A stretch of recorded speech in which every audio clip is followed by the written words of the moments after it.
Welcome to Corona SDK App of the Week. Don't get mad, get media. MadPod. Rare celebrity interviews, indie music, madpod.com. Your global audio internet connection. Coming up on madpod.com.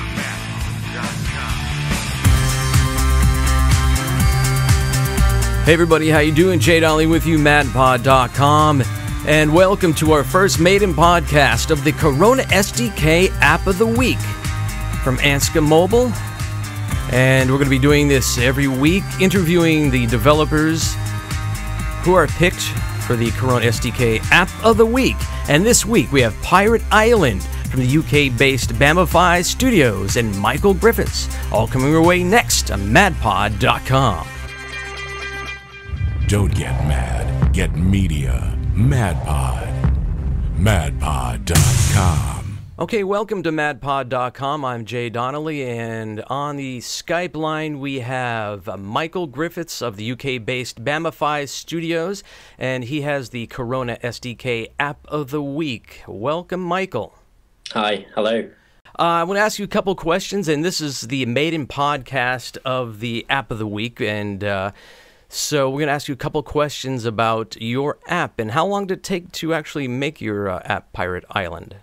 It's myself and another developer. We've been making it for about 3 or 4 weeks. It's our second app using Corona, our fourth app in total.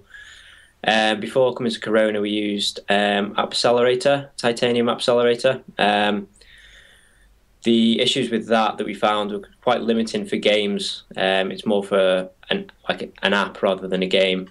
Mm-hmm. Corona was extremely easy to learn. It uses Lua scripting language, which is very, very easy to pick up. We've come from a web background, so things like JavaScript, things like that. So we just picked it up very, very easily. The graphics took probably about a day in total to create. And then other than that, we used, there's quite a lot of sample code around for Corona. Yeah, I noticed the sample code you used. I actually used for one of my first apps. It was called Doglink, but you have multiple levels as well. Why don't you tell us about that?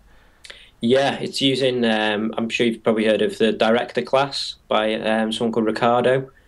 Makes it very easy to sort of a bit of a port from Flash. I don't know, I haven't used Flash that much myself, but I'm aware of it, and you have different scenes. It allows that sort of programming side of it for Corona. In our first app that we made called iBullet, that was just one big scene, and it did in parts get quite complicated, even though it was quite a simple game. But Director allows you to separate things and segment it off, and it just makes your life a lot easier. So what tips and tricks can you share with other developers that you have learned by using Corona? I guess the first one is to get active in the community. The Corona forums are fantastic. There's always people online due to the time differences, so whenever you're developing, even if it's in the middle of the night, there's always someone up, and you normally get an answer within an hour or two. And one of the best things about it that you probably don't find with most other frameworks is that a lot of the staff members who actually work on the core code, they're always around the forums and willing to help a hand. There's been a few times I got stuck in a few different things. I'd post late at night, wake up in the morning, check the forums, and I'd had a very detailed answer from one of the staff members, either point me in the right direction or tell me how to fix it. So get yourself active would be the first one. The second one is definitely get the subscription as early as you can. You'll find once you're developing, especially if you're doing something that you need to compile for the device for, like if you're using the accelerometer, for example, you'll find at peak times it can take a while to build for the device because it has to connect to the server first. So if you buy your subscription early, you get to bypass the queue when you're building for the device, and the amount of time it can save it adds up over the period of a month or so. So what do you see for you guys next for your next app? I'm sure you'll be using Corona. What do you envision coming up?